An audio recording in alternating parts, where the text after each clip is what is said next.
I do have to make some announcement, Lisa, because we've got several flights coming in empty, except for Trinidad and Tobago citizens and permanent residents.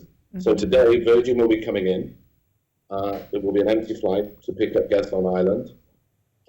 On Friday, we have British Airways. I just want to make sure everybody knows this because we've got to track everybody down. British Airways will be coming in on Friday, again empty, except for nationals. On Thursday, we have Sunwing coming in. Condor is coming in next Tuesday. The last flight is Condor next week. So those are the urgent ones. And the Cal flight from JFK has been cancelled to Tobago. So anybody coming from New York will have to go via Trinidad. Yes. So those are very important to us because we have to get all of the guests on the island off island. Now, once you mentioned something very significant there, and that's, of course, because of midnight yesterday evening, only nationals are allowed to come into Trinidad and Tobago, which means virtually no international tourists for the island of Tobago. How is the industry going to cope with this? And have you guys come together to look at strategies for coping with what is impacting the entire world, really, but Trinidad and Tobago, and more specifically Tobago? Well, yes, it's going to impact us enormously because it's not only the hotels and restaurants and bars that are going to be affected. The whole economic economy is very reliant on Tobago's tourism. So supermarkets and banks, everybody will be affected because there is going to be less money in circulation. We are working with our sister organisation in Trinidad, and I must thank Brian Frontin for all his help in putting together some data so we know the actual factual impact, which we're working on now to get that information out. We've surveyed our members because, of course, no guests, no money coming in. It's going to be very difficult with staff if there's nothing coming in. So it is a tremendous impact, and we've been working very closely with the tourism agency in Tobago, Mr. Louis Lewis, to make sure that we know where the guests are and what flights are coming in. Each of these flights has had to be given separate permission to come in because, as you know, the flights were banned from Tuesday night at midnight. So they're only allowed to come in empty. But it's just a case of making sure all the guests know that they have to leave, and we're working on that. So it's going to have a tremendous impact, Lisa.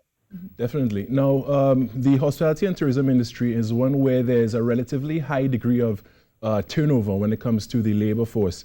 Now in this time where things are so uncertain and as you said, there will be a great decrease in the revenues that are generated. How long do you believe the industry in Tobago at least can weather this storm until people's jobs are in peril? Not very long, because as you've probably heard over the years, we've already had a very difficult time. We've been having a much lower average occupancy than most of our competitors in the region. And so there isn't a great deal of finance available to hotels at the moment. So we take very seriously the fact that the government needs to do this because of the pandemic.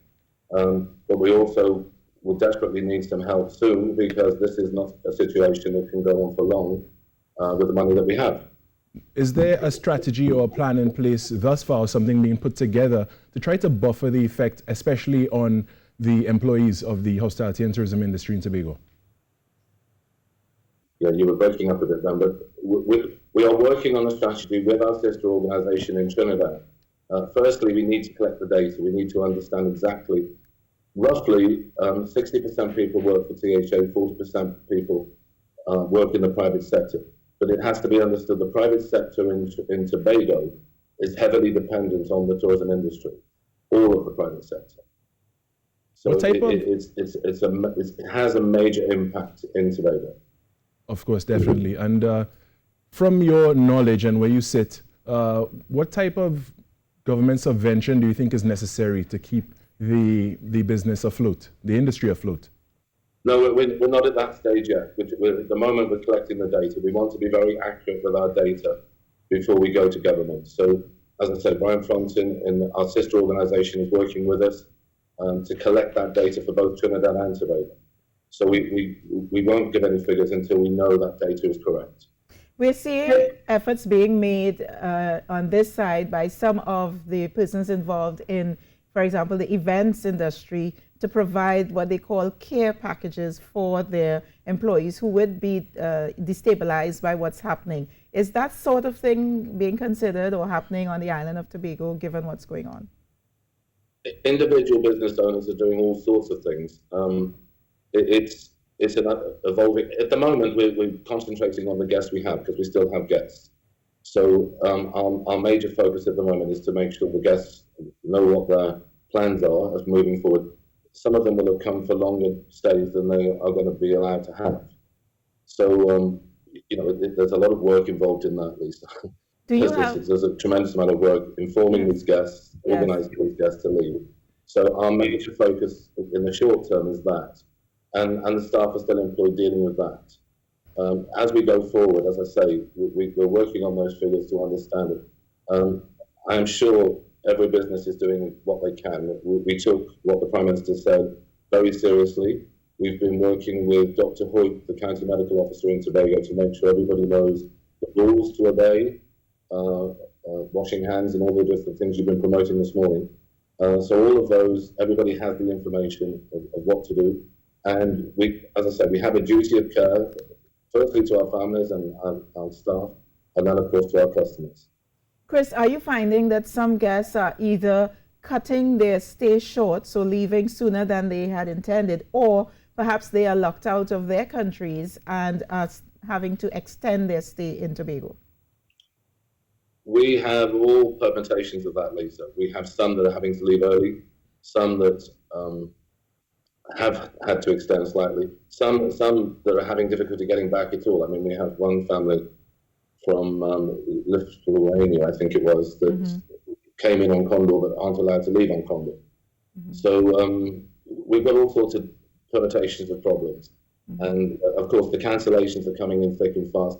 There are two elements to this. First of all, we're getting the cancellations, but also we're told to expect 80% drop in forward bookings. Now that's probably going to increase. So it's an evolving, very fluid situation that we're taking note of. But now that other countries are closing down their borders, that 80% decrease is going to increase, which was shocking enough in the first instance. Yeah, absolutely. Before I let you go, internationally, I know a number of hotels are grappling with, as you mentioned, the cancellations, the refund, whether it is to refund or to have give credit for future use. Some patrons may not want to return. This may be their Tobago visit, and then they plan to go somewhere else. Do you have to deal with those sort of issues of refund and cancellations and credit and so on? How are the hotels dealing with it in Tobago? Yeah, the larger hotels will have tour operator contracts which have specific cancellation policies. But what we're suggesting to the smaller hotels is exactly that. We're hoping to start a campaign soon, a hashtag campaign. Defer rather than cancel. Some people are taking that option. We're offering them to defer, not taking back the money and getting the holiday at the same price. So we're hoping that people will accept that because that will give us some cash in the meantime. And some people are accepting that. But some tour operator contracts are very strict. And a lot of those cancellation policies have to be adhered to. All right. Okay, so we're going to have to leave it there, Chris. I think we're breaking up as a matter of fact, but we want to thank you for providing us with an update of what's happening on the island of Tobago with regard to tourism and hotels there. Chris, of course, being the president of the Tobago Hotel and Tourism Association, Carrie. And I know this is your industry particularly. That's right, yeah. All right, we're going to take in a few messages, and when we come back, we do go back to, we go to England, actually. We have an interview live from the United Kingdom. But before we take that break, I believe that Ayinka is coming on set to join us for the entertainment news to the top of the hour. But I think we're going to have to take in a few messages and come back before we do that. Let's do that.